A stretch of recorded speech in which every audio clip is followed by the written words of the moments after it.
আমার বিশ্বাস আমাদের ছাত্র সমাজ উচ্চ আদালত থেকে ন্যায় বিচারই পাবে, তাদের হতাশ হতে হবে না। সাধারণ পথচারী, দোকানিদের আক্রমণ, এমনকি রোগীবাহী অ্যাম্বুলেন্স চলাচলে বাধা প্রদান করা হয়। মেয়েদের হলে ছাত্রীদের উপর আক্রমণ করা হয়েছে এবং লাঞ্ছিত করা হচ্ছে। আবাসিক হলে প্রবোজদের হুমকি দেওয়া হয় এবং আক্রমণ করা হয়েছে। শিক্ষকদের উপর চড়াও হয়ে তাদের গায়ে হাত তোলা হয়েছে। আমি বিশ্বাস করি যারা কোটা সংস্কার আন্দোলনে জড়িত তাদের সাথে এই সকল সন্ত্রাসীদের কোনো সম্পর্ক নেই, বরং সন্ত্রাসীরা এদের মধ্যে ঢুকে সংঘাত ও নৈরাজ্যকর পরিস্থিতির সৃষ্টি করছে। এই ধরনের ঘটনার সঙ্গে যারা জড়িত তাদের চিহ্নিত করে উপযুক্ত শাস্তির ব্যবস্থা করা হবে।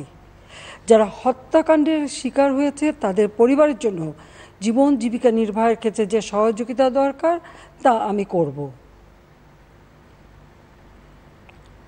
আমি দ্ব্যর্থহীনভাবে ঘোষণা করছি, যারা হত্যাকাণ্ড, লুটপাট ও সন্ত্রাসী কর্মকাণ্ড চালিয়েছে, এরা যেই হোক না কেন, তারা যেন উপযুক্ত শাস্তি পায় সে ব্যবস্থা নেওয়া হবে। আমি আরও ঘোষণা করছি, হত্যাকাণ্ড সহ যে সকল অনভিপ্রেত ঘটনা ঘটেছে সুষ্ঠু ও ন্যায় বিচারের স্বার্থে সে সকল বিষয়ে বিচার বিভাগীয় তদন্ত করা হবে।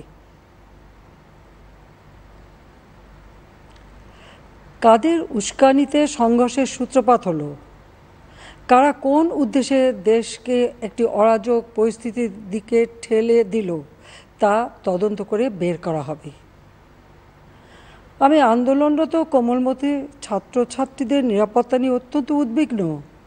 এই সন্ত্রাসীরা যে কোনো সময় সংঘাতের পরিবেশ তৈরি করে তাদের ক্ষতি সাধন করতে পারে।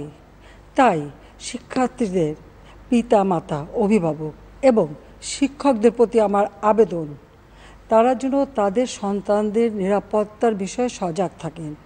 একই সাথে সকল শিক্ষা প্রতিষ্ঠানের ছাত্রছাত্রীদের নিরাপত্তার বিষয়টি বিশেষভাবে নজর রাখেন।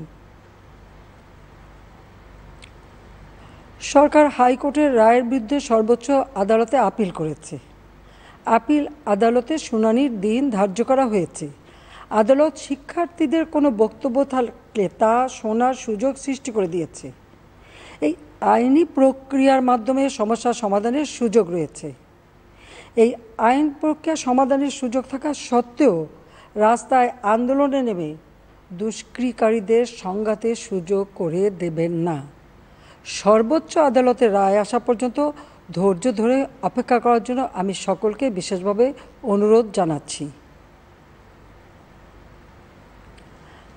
আমার বিশ্বাস আমাদের ছাত্র সমাজ উচ্চ আদালত থেকে ন্যায় বিচারই পাবে, তাদের হতাশ হতে হবে না।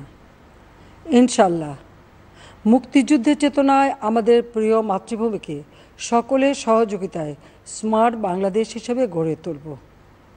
আমি আবারও এই অনাকাঙ্ক্ষিত ঘটনায় যারা নিহত হয়েছেন তাদের জন্য গভীর দুঃখ প্রকাশ করছি এবং পরিবারের সদস্যদের প্রতি আমার সমবেদনা জানাচ্ছি। খোদা হাফেজ। জয় বাংলা, জয় বঙ্গবন্ধু। বাংলাদেশ চিরজীবী হোক।